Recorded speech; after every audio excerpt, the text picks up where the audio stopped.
정부가 허가한 상품인데 정부가 직접 위험하다고 했습니다. 1,000만 원을 넣으면 하루 만에 400만 원이 될 수 있다는 겁니다. 이게 정부가 직접 쓴 경고문입니다. 정부가 직접 허가한 이 상품에 대해서입니다. 오늘 아침 9시 한국거래소 전광판에 새 상품 18개가 한꺼번에 켜집니다. 한 화면에 다 안 들어와서 두 번에 걸쳐 넘겨야 할 만큼입니다. 삼성전자랑 SK하이닉스 딱 두 종목에 2배로 베팅하는 상품들입니다. 8개 운용사가 같은 날 같은 시간에 동시에 출격했습니다. 미래에셋, 삼성, KB, 한국투자, 신한, 키움, NH, 한화, 한국자산운용업계 상위권을 전부 채운 곳들이 한 종목을 두고 경쟁 상품을 동시에 내놓은 건 거의 처음 있는 일입니다. 이 상품을 사겠다고 사전 교육을 이수한 분이 13만 4,085명입니다. 한 달도 안 됐습니다. 하루 평균 3,880명씩 교육을 마치고 매수 버튼 앞에 줄을 선 겁니다. 상장 규모만 4조 3,227억 원입니다. 단순 계산만 해도 첫날 거래 대금이 1조 원을 넘긴다는 증권가 추상이 나오는 이유입니다. 이게 충격적인 부분입니다. 근데 이거 아십니까? 이 숫자들보다 더 이상한 게 따로 있습니다. 지금부터 알려드리겠습니다. 끝까지 따라와 보십시오. 궁금하시다면 구독과 좋아요, 알림 설정도 부탁드리겠습니다. 여러분, 삼성 하이닉스 2배 ETF 상품이 왜 갑자기 세상에 나왔는지, 그 시작을 보면 정부가 무슨 계산을 한 건지 한 번에 보입니다. 2025년 10월 홍콩 증권거래소에 이상한 상품이 하나 등장했습니다.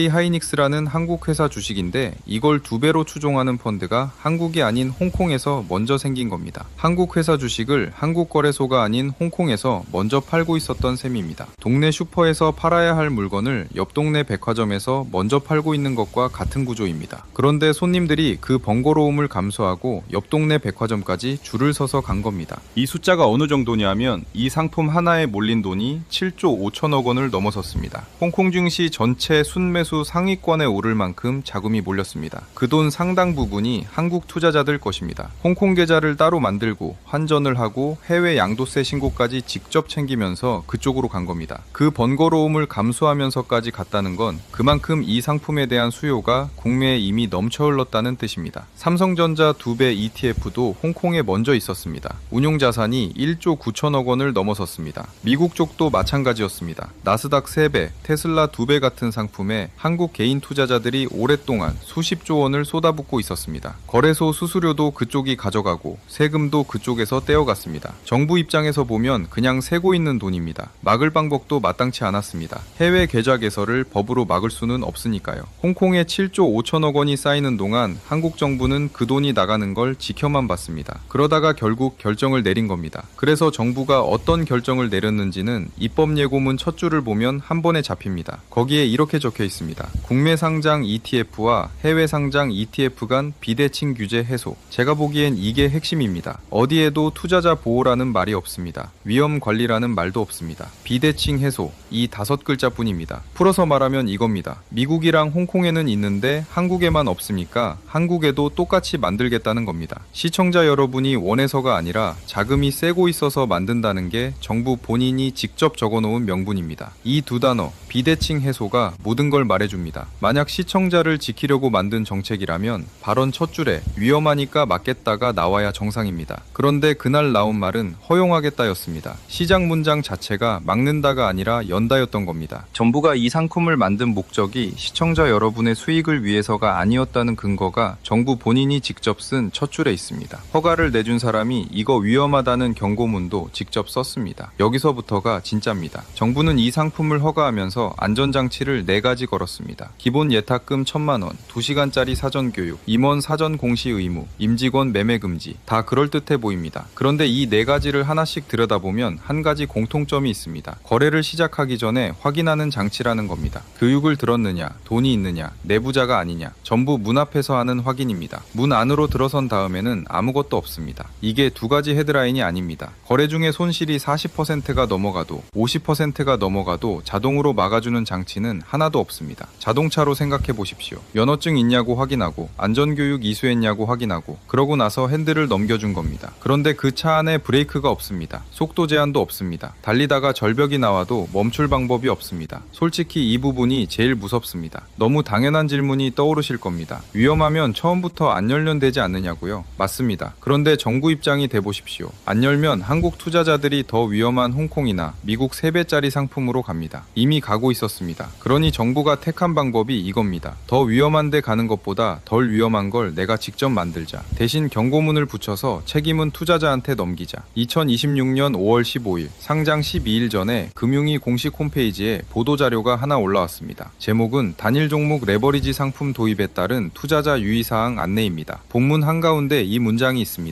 국내 주식의 가격 제한 폭이 플러스 마이너스 30%임을 감안하면 이론적으로 하루 만에 최대 60%의 손실이 가능하다. 한국 주식은 하루에 최대 30%까지밖에 못 떨어지는 규칙이 있습니다. 그 30%의 2배가 60%인 겁니다. 본인이 허가한 상품에 대해서 본인이 직접 쓴 문장입니다. 하루 60% 손실 가능이라는 그 경고문은 여러분을 보호하는 장치가 아니었습니다. 나중에 문제가 생겼을 때 우린 미리 말했다고 할 수 있는 면책 장치였습니다. 정부가 만들고 정부가 경고한 겁니다. 어린아이한테 칼을 쥐어주면서 이거 위험하니까 조심하라고 말하는 부모는 없습니다. 칼을 안 쥐어주면 끝이니까요. 그런데 정부는 칼을 안 쥐어줄 수가 없었습니다. 안 쥐어주면 그 아이가 옆집 가게 가서 더 위험한 3배짜리 칼을 사올 수 있기 때문입니다. 이게 정상적인 순서입니까? 여러분은 어떻게 생각하십니까? 근데 여기서 이상한 게 하나 있습니다. 안전장치가 4개나 있는데 그 어느 것도 막아주지 못하는 위험이 따로 있다는 겁니다. 이 상품이 살아남는 조건이 딱 하나 있습니다. 자, 그럼 여러분이 직접 계산해 보십시오. 삼성전자가 어느 날 30% 올랐다가 다음날 30% 내려왔다고 해봅시다. 결국 제자리로 돌아온 겁니다. 일반 주식 통장에는 그대로 100원이 찍혀 있습니다. 움직이지 않은 셈이니까요. 그런데 2배 ETF로 같은 흐름을 따라가면 어떻게 됩니까? 오를 때는 60% 오르고 내릴 때는 60% 내려갑니다. 100원이 160원이 됐다가 다시 60%가 빠지면 64원이 됩니다. 종목이 원래 자리로 돌아왔는데 내 통장만 36%가 녹아버린 겁니다. 같은 구조인데 결과가 이렇게 갈렸습니다. 이걸 음의 복리 효과라고 합니다. 1000만 원을 넣으셨다면 삼성전자가 오르내림을 반복하는 것만으로 640만 원이 됩니다. 삼성전자가 제자리로 돌아왔는데 내 돈만 360만 원이 사라진 겁니다. 은행 적금처럼 원금이 안전하다고 생각하시면 안 됩니다. 이 상품은 삼성전자가 흔들림 없이 쉬지 않고 우상향해야만 살아남습니다. 잠깐 옆으로 흘러도 손해가 쌓입니다. 오르내림이 반복되는 동안 조금씩